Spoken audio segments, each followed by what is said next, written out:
Hello everyone, welcome, and how are you all doing today? Briefly, I want to talk about religion, teachings, practices, and traditions, and if these traditions lack love and empathy, then what are we practicing? I thought to ask every one of us this question this morning as the higher power is leading me to speak on this. And why did I come up with that title?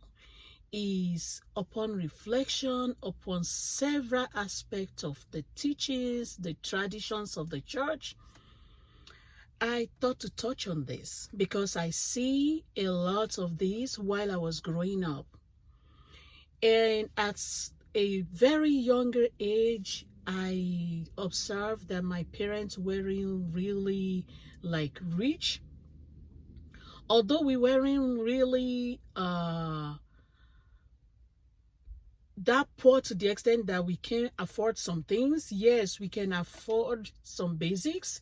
And we were contented with what we have, like I've said in my previous videos.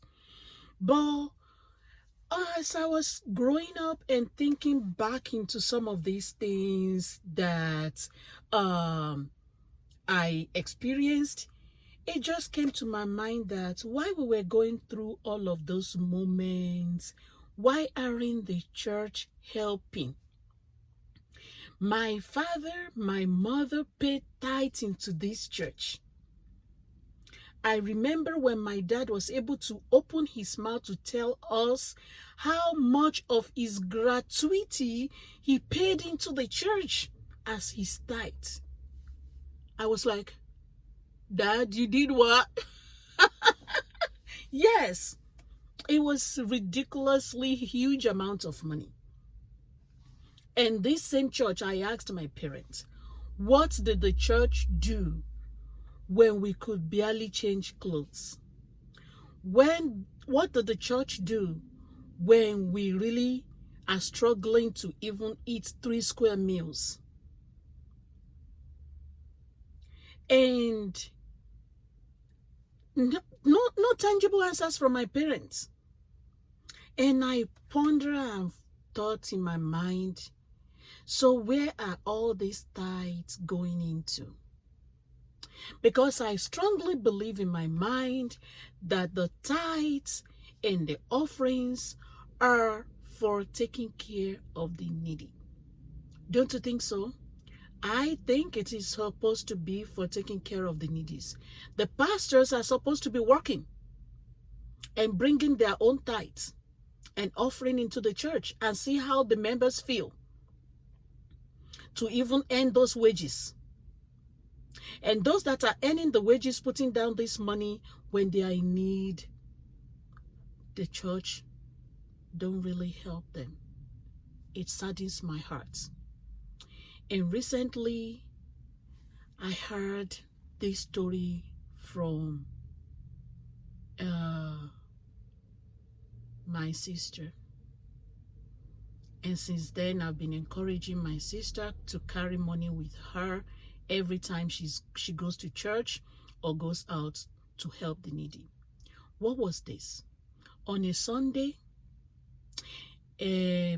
someone came to the church in need of help. The church that cannot even help their members, how will they help visitors? This visitor came to the church for help, and the ushers, I learned that the ushers encouraged the woman to join the service and worship with them that Sunday. What do you think will be going on in the mind of the woman?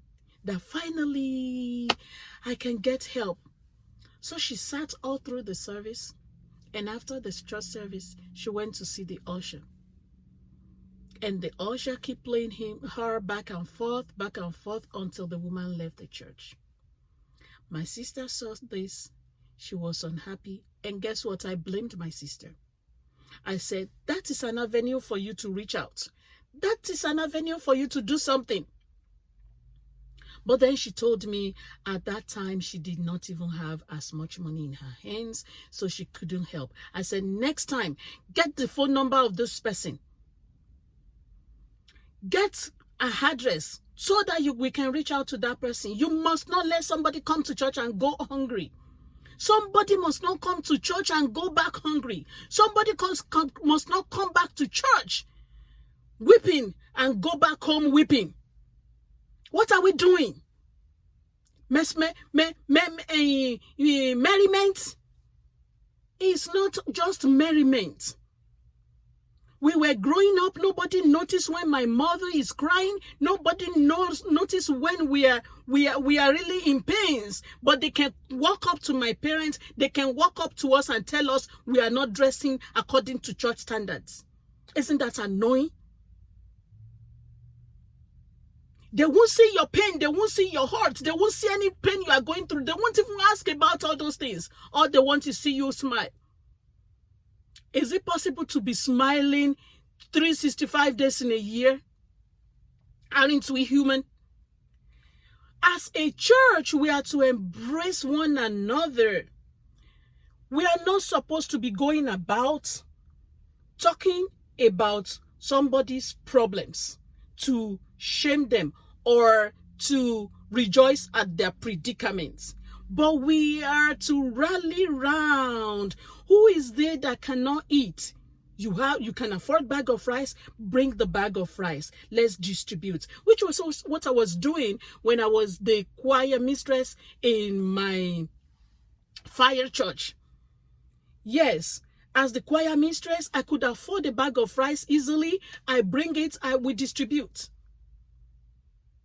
I'm not here to tell you what I'm capable of doing, but I'm speaking from the heart of the Creator to every one of us that this is what religion is about.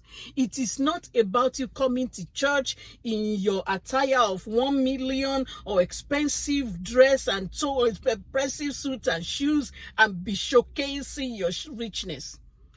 What is your richness when somebody cannot get up and say, this is how this person has helped me in my life? What is that richness when the poor in your community have nowhere to run to? The tithes, the offerings is to take care of the needy. Let's begin to work on this and cover the nakedness of those within us, even those outside of our community. When anybody comes to us for help, from today onward, do your best. You might not be rich to take care of all the needs. If it's 5 naira, stop ignoring people's needs. Address it, and then together we can heal and create the world we all want to live in. Thank you all for watching this video today. I wish you a blessed day. See you all later.